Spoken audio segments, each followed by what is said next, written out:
When I tell you that we have a lot to fear and we have a lot of burdens and pressures to bear shortly, you don't have to believe me, but it is happening.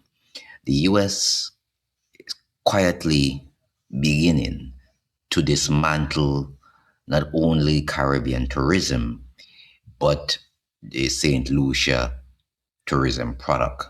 Why do I say that? Philip Japere made a statement. They reacted, of course, he reacted back in a common sense way by saying, I have no comment to make. Then the United States Embassy recently issued a security alert specifically prohibiting its government personnel from staying at Ladara Resort in St. Lucia. That's the only resort in St. Lucia that crime affects. Now, this restriction is attributed, they're saying, to concerns regarding criminal activity and the potential for insufficient emergency response capabilities at the property. And while the advisory is framed as a precautionary measure for risk mitigation, it coincides with a diplomatic disagreement between the US and St. Lucia Prime Minister Philip Japere. That's over the medical training programs in Cuba and the likes. Although the general travel status for St. Lucia remains unchanged, officials at the U.S. Embassy have urged private citizens, the U.S. citizens, and their employees to avoid the area and maintain high levels of personal awareness. Now, this is the beginning of the end. This is how they started. I told you about Allende in Chile back in the day. When they can't get to you, when you push back on them, they make your economy scream. St. Lucia depends heavily on tourism.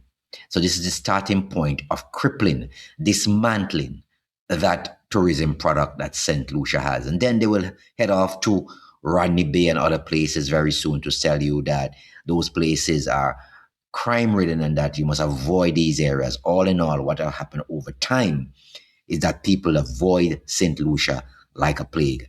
This is how it happens. And this situation now is really complex and it highlights what the American does when you push back on their narrative. I've told you about this time and time again. People don't seem to get it. But St. Lucia's primary tourist areas are concentrated in the north for nightlife, beaches, Rodney Bay, and others, Grosse Lake. And in the south, you have natural landmarks. You have the ecotourism, Soufriere area. The key attractions, including, I think, the Pitons, the Sulphur Springs, and Pigeon Island, the National Park. They're offering a mix of luxury resorts and diving and hiking and cultural experiences. So you're effectively killing, killing this tourism product in St. Lucia. And this is how you start to do it. But it's very, very strange that you say that. But where your embassy is located in St. Michael, Barbados, they have the most crime in Barbados. But you're not advising anybody to stay away from St. Michael, Barbados. Based on what I heard, there are about 20 to 65 hotels located on that slot, that parish. So why is it that you're not telling anybody to stay away from there? And that parish itself, where the US Embassy is located in Barbados, there's also, if you really fear for safety of employees, that area also has the highest crime rate in Barbados. If you look at the graph, you will see it right there on the screen. It's amazing how these people operate. But I tell you, this is the dismantling and the beginning of the dismantling of St. Lucia's tourism product. First, they begin with the smear campaign, and then other people follow by making their own personal decision. This is what they do.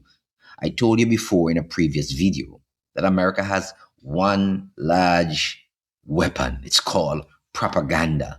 And in that machine, they have the ammunitions for the rifles, whatever you want to call it. Then they have the short range, the long range ballistic, the intercontinental, they have the nuclear option. And when you push back, and they can't go with you, they release the nuclear option that is decimating your economy through propaganda. You have to understand how this thing operates. Once again, pay attention. Pay attention. Prepare for hard times in this region. A lot of these islands are going to head to the IMF very soon. A lot of them. More hard times ahead. We have to decide how we're doing it. Are we planting? Are we doing tourism within the region? Are we getting our own leaders to think straight and not just bow and kiss a ring for a visa to walk down Manhattan? We have to decide how we're doing it. I'll talk to you in the next video.